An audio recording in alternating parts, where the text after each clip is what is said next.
어제부터였죠. 본격적인 주 52시간 근무 시대가 열렸습니다. 우선 300인 이상 기업을 시작으로 주당 법정 최대 노동시간 52시간으로 제한되는 건데 3년 동안 사업장 규모에 따라서 단계적으로 시행됩니다. 직장인들은 출퇴근 시간이 바뀌면서 업무 방식이 조금씩 바뀔 수 있고요. 또 저녁이 있는 삶을 기대할 수 있을 것 같습니다. 하지만 한편에서는 월급이 줄어들 수도 있다. 또 현장에서는 혼란이 많다라는 우려의 목소리도 나오고 있죠. 주 54시간 근무가 가져올 다양한 노동시장의 변화, 전문가와 이야기 나눠보겠습니다. 성공회대 신문방송학과 최진봉 교수, 박연미 경제평론가입니다. 두 분 어서 오세요. 안녕하십니까. 안녕하세요. 자, 첫 질문을 이렇게 드려보려고 합니다. 기대가 크신가요? 우려가 크신가요? 한 분씩 말씀 부탁드립니다. 글쎄요, 저는 기대보다는 우려에 가까운 쪽인데 뭐 제도가 정착하지 않기를 바라는 건 아니고요. 그러니까 위기설이 위기를 막아주는 것처럼 여러 가지 예상되는, 걱정되는 점들을 저희가 나와서 말씀을 드리면 현장에서 이런 것들이 고쳐졌으면 하는 생각에서 드리는 말씀인데 일단 무엇보다도 수당 중심으로 근로해온 이런 특히 생산직 노동자들 임금이 실질적으로 줄어들 수 있는 이분들에 대한 대책 좀 필요할 것 같고요. 대기업은 사실 저희까지 걱정해주지 않아도 사내에서 충분히 그 법무팀이 훌륭하게 준비를 하고 있을 테니 거기까지는 걱정 아닙니다만 사실은 300인을 갓 넘은 그 중소기업 근로자들이 제일 걱정이 됩니다. 최 교수님은 기대가 크신가요? 우려가 뭐 우려가 크시다고 그랬으니까 저는 기대가 크다는 쪽으로 얘기를 해보겠습니다. 물론 뭐 우려와 기대는 다 있습니다. 사실 52시간 근로시간제 같은 경우에는 양면이 다 있기 때문에 어느 한쪽을 얘기하기가 좀 어려운 부분이 있는데 뭐 이제 시행착오는 있을 것이고 지금 말씀하신 것처럼 여러 가지 우리가 법적 제도적으로 여러 가지 보완 장치를 만들어야 되지만 어쨌든 우리나라가 OECD 중에 제일 노동 시간이 긴 나라 아니었습니까? 그런 나라에서 일정 부분 좀 일과 삶을 병행할 수 있는 구조로 가겠다고 한 시도고 이거는 사실 이명박 전 대통령 시대, 박근혜 전 대통령 시대 시도하려다가 계속 실패를 했어요. 기업의 반대로. 근데 어쨌든 문재인 정부 들어서 시행을 했다는 데 의미가 있다고 보여지고요. 뭐 여러 가지 시행착오는 있을 겁니다. 앞으로도. 그러나 그런 과정을 통해서 어쨌든 정착이 돼서 우리가 정말 노동이라고 하는 것이 삶의 어떤 질을 향상하기 위한 기본적인 경제적 수단이 돼야 돼, 경제적 이익의 수단이 돼야 되는데 일 때문에 사는 것처럼 돼버리면 우리 삶이 정말 얼마나 비참한가는 생각이 들기 때문에 그런 차원에서 잘 정착되기를 바라는 마음입니다. 네. 자, 그럼 선도적으로 근로시간 단축을 시행한 신세계그룹 사례를 보면 반응이 어떤가요? 일단 뭐 직원들은 반응이 좋죠. 근무 시간이 줄어들면서 아빠가 뭐 어린이집 데려다 줄 수 있게 됐어요. 그리고 하원할 때 누가 달려가지 않아도 되는 여유 있는 상황이 됐어요. 이런 반응이 좋은데 그 신세계그룹의 경우에는 39년 만에 신세계백화점 그 개장하는 시간도 뒤로 미뤘습니다. 30분이 뒤로 밀리게 됐고요. 또 이마트나 그런 대형 마트들의 경우에는 폐점 시간을 1시간씩 당긴다고 하죠. 이런 것들이 아마도 달라질 근로자들의 어떤 생활 패턴에 맞춰서 그리고 내부적으로는 52시간 근로 제도에 맞춰서 여러 가지 변화가 시작되고 있는 것 아닌가 이런 생각이 드네요. 지금 저희가 뭐 기업 사례를 들긴 했지만 이게 이제 기업에게만 해당되는 것 아니지 않습니까? 정부도 그렇고 근로자들. 지금 뭐 시행 주체들이 뭐 한두 곳이 아니니까요. 한 달 정도는 혼란이 클 수밖에 없다 이렇게 봐야겠죠. 혼란이 클 수밖에 없죠. 물론 뭐 말씀하신 것처럼 대기업 같은 경우는 준비를 잘해오고 이미 뭐 이렇게 시범적으로 운영을 하고 있기 때문에 대기업은 별 문제가 없을 것 같아요. 중소기업이나 아니면 이제 뭐 근무 시간이 상당히 유동적인 업체들 있지 않습니까? 뭐 버스 운행 업체라든지 예컨대 뭐 언론도 마찬가지. 언론 관계도 사실은 밤에도 늦게까지 일해야 되는 상황이 되는 것이고 연구 개발직도 그렇고 그런 업체 그런 이제 업무에 종사하고 있는 분들 같은 경우에는 어떤 형태로 시간을 배분할 거냐 하는 부분 또 필요한 인력을 어떻게 또 보충해서 뽑을 거냐 하는 부분 이런 부분이 문제가 될 수 있다고 보여지고 그래서 정부가 사실 6개월 동안 처벌을 유예하겠다고 발표하지 않았습니까? 그래서 결국 혼란이 올 것에 대한 일정 부분의 어떤 반응이라고 보여지고요. 그래서 정부는 어쨌든 근로 감독이 제대로 되고 있는지를 감독해야 되는 상황이니까 그런 차원에서 정부는 또 열심히 일을 해야 될 것이고 그러니까 근로자들도 또 말씀하신 것처럼 경제적으로 수입이 줄어드는 부분에서 어떻게 그러면 경제적인 생활을 유지할 수 있을까? 사실 뭐 시간은 많아졌다 하지만 돈이 없으면 쓸 수가 없는 거잖아요. 그런 상황이라고 하니까 이런 부분들이 어쨌든 한 달 또는 2달 동안 계속 혼란이 되면서 논쟁도 있을 것이고 또 정부도 이런 부분들을 반영해서 정책의 일정 부분 또 변화를 가져올 가능성도 있고요. 정부가 또 당분간은 얼마 정도의 그 경제적 지원을 하기로 했습니다. 그러니까 그 부분을 기업들이 좀 잘 활용해서 우리 근로자들에게 경제적으로 손해가 가지 않도록 하는 방안들을 찾아내야 될 것으로 생각이 됩니다. 자, 그러면 조금 더 큰 그림에서 이 근로시간 단축이 가져올 명과암, 그러니까 뭐 긍정적인 부분 또 우려되는 부분들 쟁점별로 좀 하나하나씩 보도록 하겠습니다. 사실 뭐 근로시간 단축을 바라보는 대기업, 중소기업, 고용주 근로자 시선 4인 4색으로 나눠질 것 같은데 자, 각각의 변화들에 대해서 좀 이야기를 나눠보도록 하죠. 앞서서 말씀을 주셨다시피 대기업들은 그래도 어느 정도 준비가 된 것 같다라는 의견을 주셨는데 회사도 그렇고 근로자들도 그렇고 마찬가지일까요? 일단 그 회사 입장에서는 네. 그 사업주가 처벌될 수 있는 내용이잖아요. 그리고 6개월 동안 이 처벌을 유예하기는 했지만 대기업은 여기 포함되지 않습니다. 네. 그리고 대기업들의 경우에는 뭐 기존의 제도적인 준비들은 차근차근 잘 해왔는데 문제는 일의 총량이 줄어들지는 않았다는 점이에요.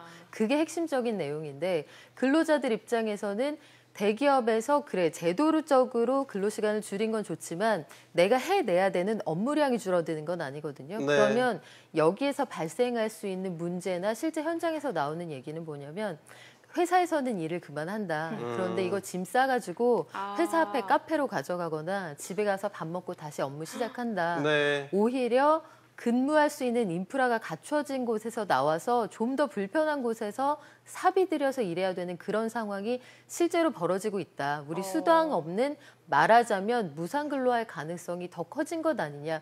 이런 목소리도 있는 게 사실입니다. 그렇군요. 6개월간 처벌을 유예하는 계도 기간을 갖기로 했는데 그러면 이 의미는 정확하게 어떻게 해석하면 됩니까? 왜냐하면 이제 우리가 앞에서 얘기를 나눴습니다. 혼란, 그러니까 기업이나 아니면 근로자 입장에서는 혼란이 올 수밖에 없는 거잖아요. 왜냐하면 준비가 안 된 상태에서 갑자기 시작을 하게 되면 네. 혼란이 올 수밖에 없고 인력도 충원해야 되는데 시간이 충분하지 않아요. 예컨대 아까 제가 예를 들었던 버스 같은 경우에는요, 인력이 없어가지고 지금 뭐 마을버스 기사들을 이쪽 그 광역버스나 이런 데서 또 채용하고 이러면서 그쪽에 또 사람이 없게 되는 이런 상황이 되다 보니까 운영도 제대로 안 될 수 있는 부작용이 생길 수 있거든요. 그래서 처벌을 유예하는 것은 그냥 무조건 처벌을 유예하는 건 아니고요. 어떤 기업이 이런 선택적이나 아니면 탄력적 운영 기업 근무 시간을 운영하는 부분에 대해서 여러 가지 노력을 하는 과정이 있다고 하면 처벌을 유예해주기로 했어요. 왜냐하면 네. 인력 고용하는 데도 시간이 필요하지 않겠습니까? 네. 또 체제를 만들고 정비하고 그다음에 회사의 어떤 3교대나 2교대 돌아가는 회사 같은 경우는 어떻게 그러면 스케줄을 짤 건지 하는 부분에 대한 시간이 필요하기 때문에 그 시간을 준 거라고 봐야 되겠죠. 그러니까 6개월이 지나고 나면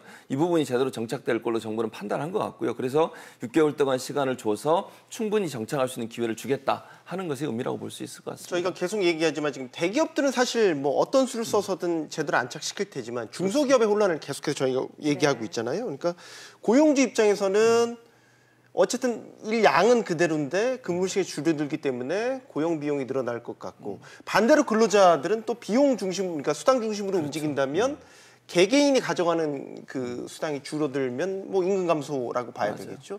이런 부분들은 저희가 중소기업에 한정해서 본다면 심각하지 않을까. 그렇죠. 네. 그러니까 이제 예를 들면 그 중소기업에서 일하고 시간의 근무 수당을 통해서 수입이 일정 부분 보장되는 그런 업무에 종사하는 분들 있잖아요. 이런 분들 같은 경우는 좀 이제 문제가 되죠. 그래서 이 부분을 초창기에는 정부가 일정 부분 보완을 해주고 있습니다. 그러니까 정부 세금을 일정 부분 그 기업에 지원을 해주고 있는데 이 부분도 어떤 형태로 그러면 근로자들이 경제적으로 보장될 수 있는 걸 할 거냐 하는 부분은 최저임금 부분이나 아니면 임금의 실질적인 정상화하는 부분을 좀 고민해 볼 필요가 있어요. 물론 기업 입장에서는 아까 말씀하신 것처럼 중소기업은 그렇지 않아도 힘든데 임금이 더 많이 나가는 데서 부담이 있을 수 있지만 정부가 가능한 한 뭐 지금 현재도 중소기업 같은 경우에는 사람을 더 많이 고용하면 일정 부분 자금을 지원해 주는 부분이 있잖아요. 그런 부분을 좀 활용할 필요가 있고 물론 이게 계속 갈 수는 없겠지만 기업도 일정 부분 그 근로자에 대한 어떤 경제적인 보상을 제대로 해주는 그런 제도가 필요하고요. 그건 법적 제도적으로 만들어야 생각을 합니다. 지금 우리가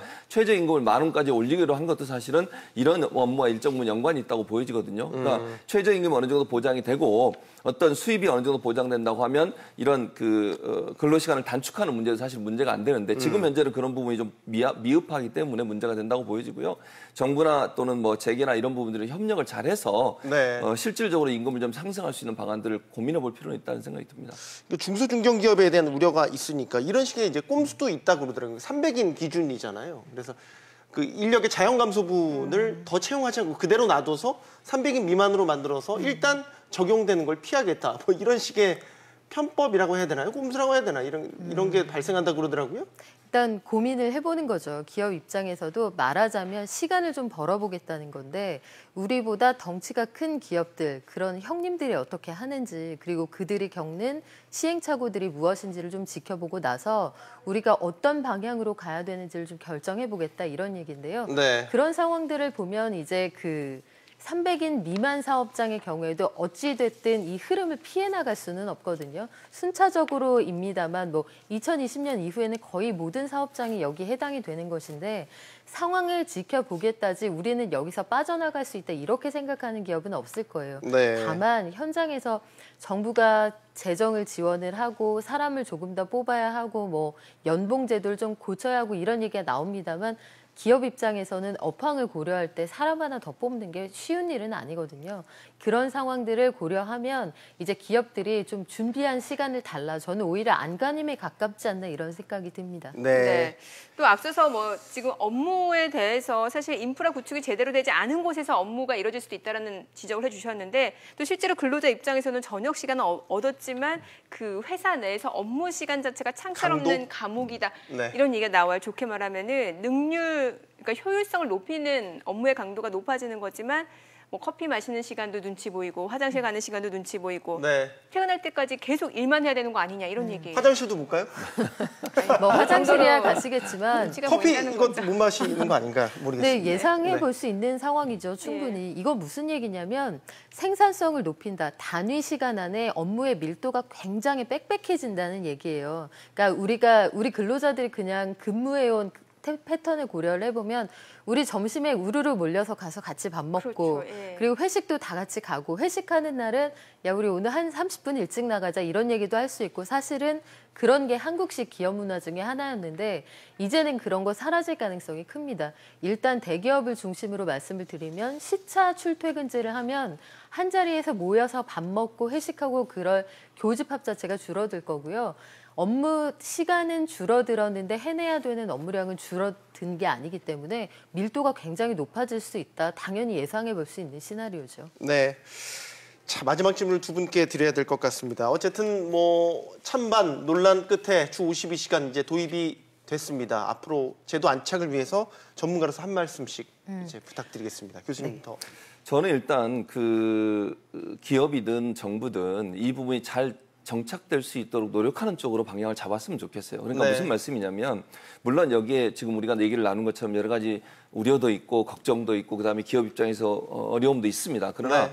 그렇다고 해서 우리가 그러면 계속 이런 노동 강도가 가장 센 나라의 형편으로 살아갈 거냐, 근로자들에게 정말 이런 환경을 계속 유지하도록 요구할 거냐 하는 부분에서 고민을 해야 한다고 저는 보거든요. 네. 우리 경제가 발전하고 우리가 국가적 위상이 높아지면 높아질수록 노동의 환경도 긍정적으로 바뀌어야 된다고 생각을 해요. 근로자 중심으로.